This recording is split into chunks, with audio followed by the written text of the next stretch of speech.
All right, so in this video, we're going to wrap up our stuff on AP European history by looking at a few modern European issues. So this will kind of serve as a way to tie up some loose ends, to wrap up some long-going ideas in the course. First thing, let's talk a little bit about the role of women. So we've talked about this before, but remember that there were several waves of feminism.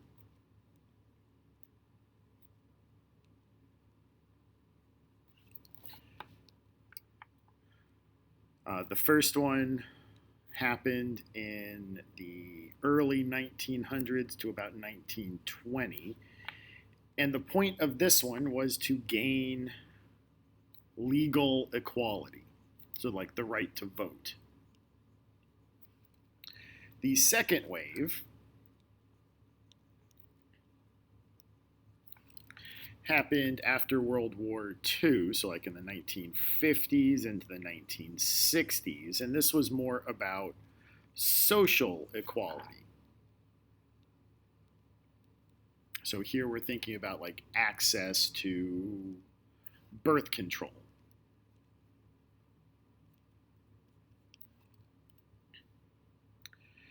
And then we get a third wave, which kind of takes place in the 1980s into the 1990s.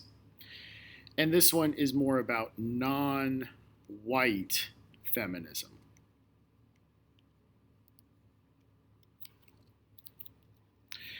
There is an argument that we're now in the middle of a fourth wave of feminism that deals a lot with issues of consent, issues of digital privacy, things of that nature, the Me Too movement.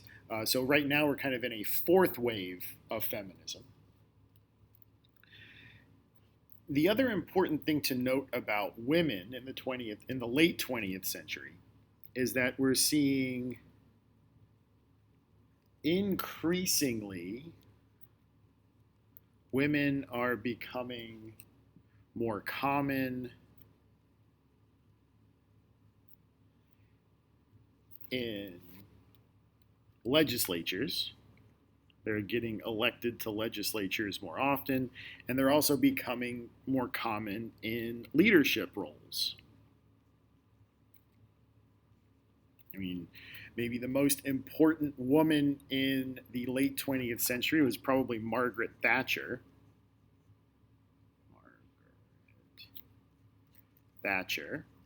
Who was the British Prime Minister from 1979 to 1990. It could be argued that right now, the most powerful woman in the world, and maybe the most powerful person in the world, full stop, is Angela Merkel, who is the Prime Minister of Germany right now. So we're seeing more and more women in leadership roles. We're seeing more and more women being elected to legislatures and running countries. Another modern European issue deals with migration. Now, during the 1940s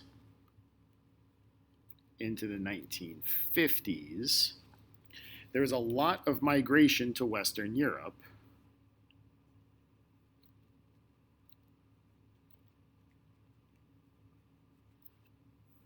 From Southern Europe, but for our purposes here, we want to include the Middle East and Africa. And they came to find work, and there was a lot of work to be found because this was still in the process of rebuilding after World War II.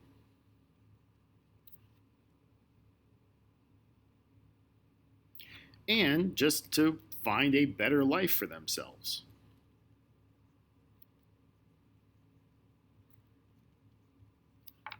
The American dream, except in Europe. And this was largely tolerated. Nobody really had an issue with this because there were plenty of jobs.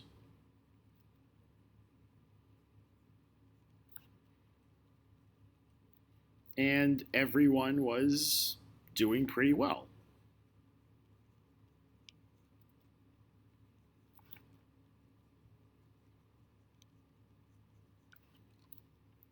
However, as the 20th century progressed, when European economies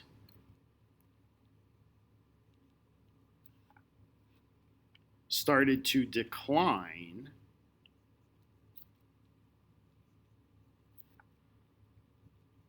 in the 1970s and into the 1980s, a lot of them responded with austerity. Austerity basically involves cutting government budgets and programs. And when this happened, the economic decline plus the austerity programs resulted in wide-scale unemployment. And when we get this unemployment, opinions about immigrants turned negative.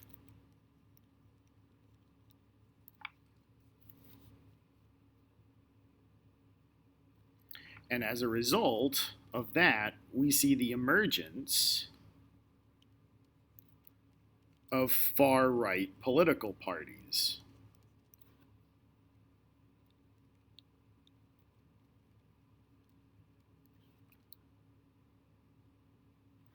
That are xenophobic and usually anti-Islam.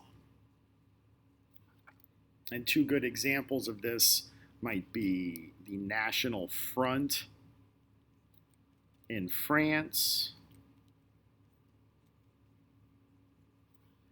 and the Freedom Party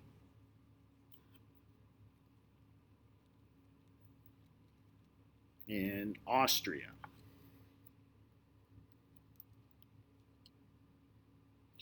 And what they're reacting to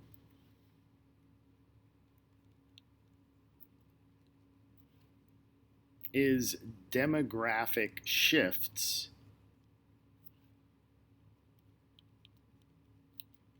in Europe.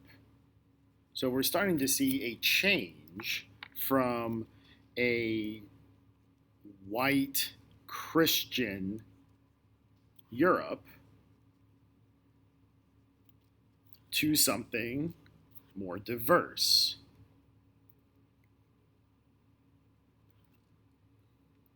And this is not just happening in Europe, this is happening any place where there was a white Christian majority. It's happening in the United States, it's happening in Australia, it's happening across Europe. So it's not just happening in Europe, it's happening everywhere as places become more and more diverse.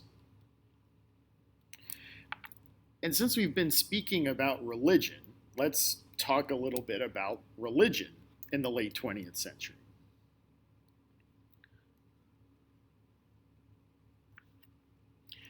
So I don't think it takes a master historian to realize that the 20th century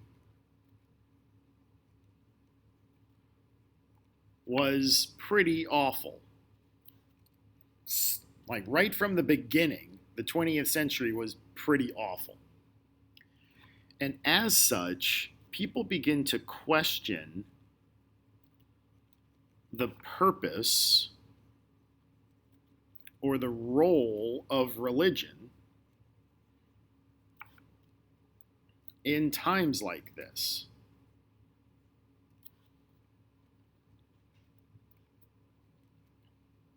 If religion is supposed to be something that offers people peace or solace in difficult times, it really was not working in the 20th century. And as a result of that, two philosophical movements become popular in the 20th century. The first one of these is existentialism. Existentialism basically says that life has no purpose other than the one you give it.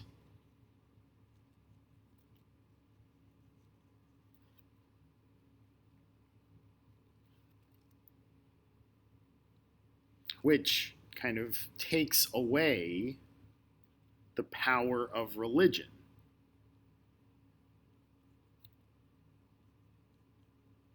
Because just about every religion says that your purpose is to do something in terms of the religion. But existentialism says your life has no purpose unless you yourself give it one. God doesn't give you purpose, you do. The other philosophical movement is this idea of postmodernism. And what postmodernism says is that we're skeptical of organized thought, and we're skeptical of tradition and also of reason. And so when you put these two things together, when you put existentialism together with postmodernism, the result is that you get a drop in religious belief.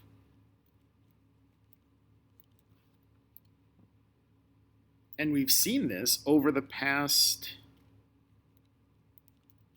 50 to 60 years. And we talked about that when we were talking about the European Union, that the European Union has also seen the same decline in religious belief. So what do religious organizations do about that? So the most organized religious organization is, of course, the Catholic Church. And they responded to this stuff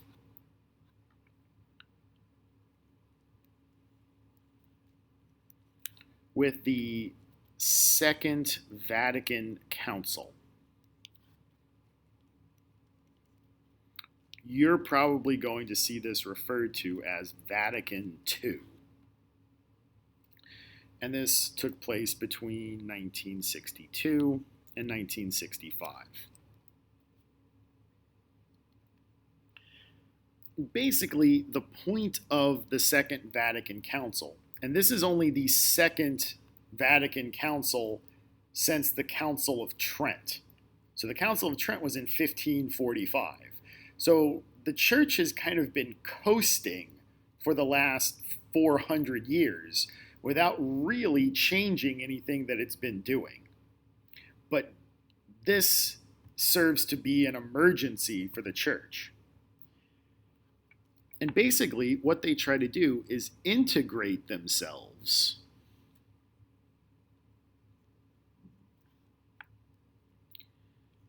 into the communities that they serve.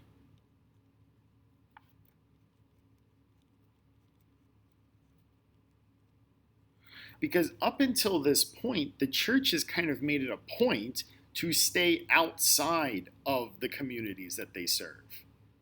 That they work with them, but they're not really a part of them.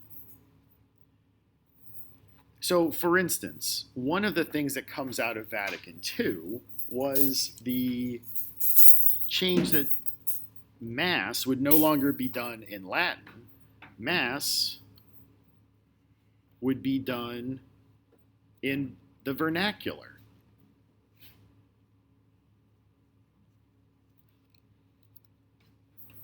So if you were going to church in the early 1960s, it was probably the case that you still heard the Mass in Latin. There was still this separation between the church and the people going to church.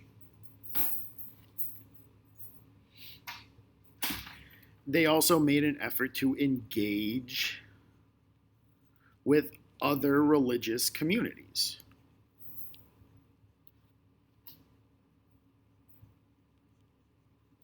So the Pope made it a point to speak with the leaders of other Christian churches, with Protestant churches, with Orthodox churches, with Islamic leaders, with Jewish leaders, the Dalai Lama.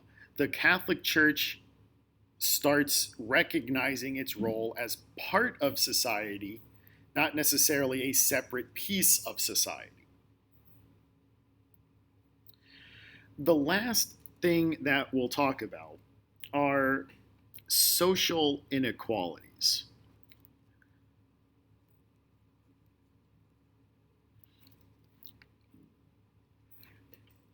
Basically, here, this is something we've been talking about since the beginning of the course, and it still exists right now. Rich people have it better than poor people. That's been the case since the beginning of our course.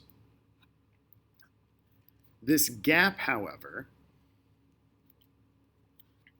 is growing, and it's growing in new ways, ways that we may not have expected, but this gap between the rich and the poor is growing in weird new ways.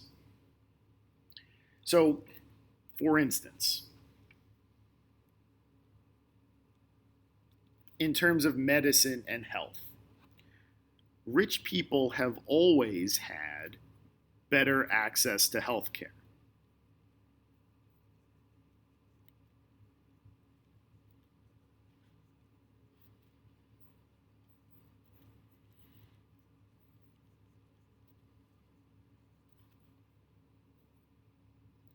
And rich people also, and here I'm kind of including all Europeans because by and large, most Europeans are richer than most people elsewhere in the world.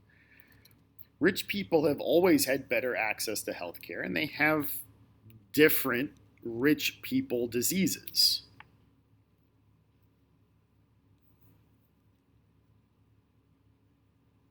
Things like heart disease because of their rich diets, or dementia because they tend to live longer. But here's where some of these social inequalities come up against some other barriers. So,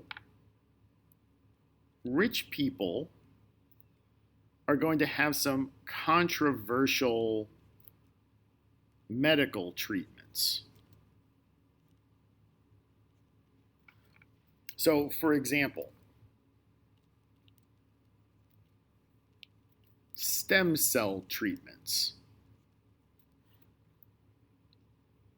Stem cell treatments can solve and cure many problems. But is it ethical to do that? What about genetic engineering?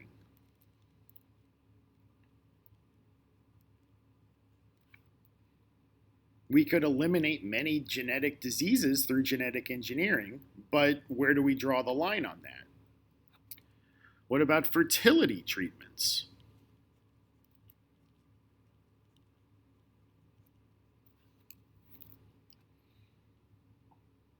Is that okay? And we're not here to discuss whether or not they are good or bad. We just have to note that there's a controversy about these things. As medical science progresses, some of these medical treatments could serve to be controversial. Another area where we see social inequalities is in terms of globalization. Globalization is the growing interconnectedness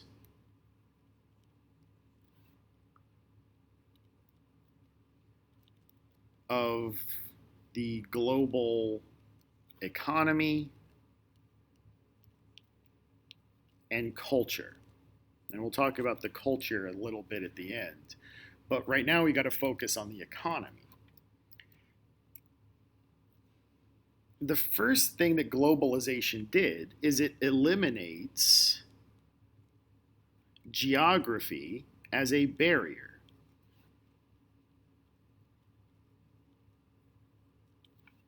Because now, better transportation,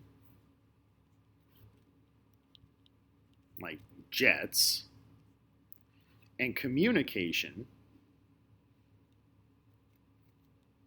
like email, means that geography is no longer a barrier. And think back to how many times geography served as a way to create distance. This served as a way for the Americans to break away from the British. This served as a way for Latin Americans to break away from Spain. Geography was a reason for that. Now there's no excuse. But because of this, there are unintended consequences. All the use of fossil fuels leads to climate change. And unfortunately, the areas of the world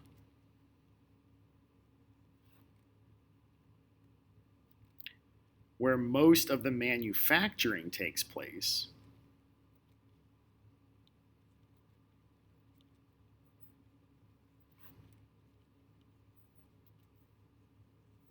so like Asia or Latin America,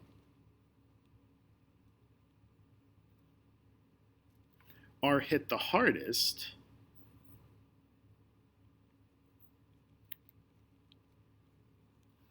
by the pollution and the climate change. And again, rich people end up better off.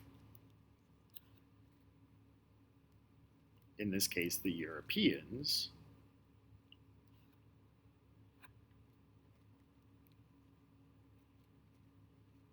end up better off. It's cleaner, and the climate change isn't necessarily hitting them as badly, but it will. Climate change will affect everyone.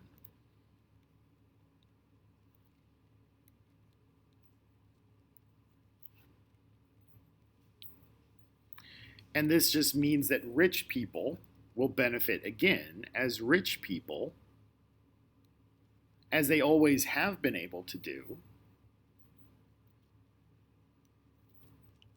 can move to places less affected by climate change.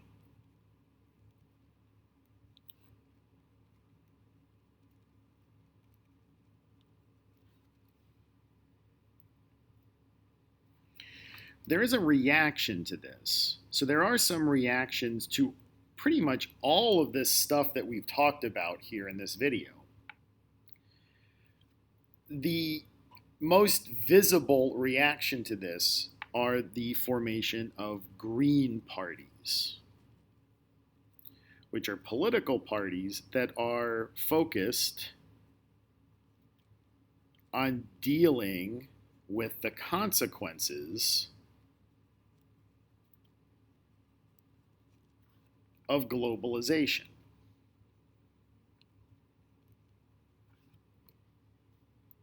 Now, there is one last thing that I want to mention here, and this is this globalized culture. And this is not something that's necessarily a good thing or a bad thing, but it is something that we have to note that is happening. So for this, we're talking about this homogenization of global culture. So, for example, there are McDonald's everywhere. There are IKEAs everywhere. Everyone watches soccer. And like suddenly, overnight, K-pop became a thing. Or Pokemon. These are things that everybody is aware of. It doesn't matter where you are in the world. McDonald's is American, but everybody knows McDonald's. IKEA is Swedish, but everybody knows IKEA. K-pop is Korean, Pokemon is Japanese, but all of these things are global. Soccer is a global sport. Everywhere in the world you can find kids playing soccer. Is this a good thing or is this a bad thing? I don't know, but it's definitely a thing that has to be accounted for in terms of globalization. So I'm going to stop there. And this is Mr. Nissen signing off.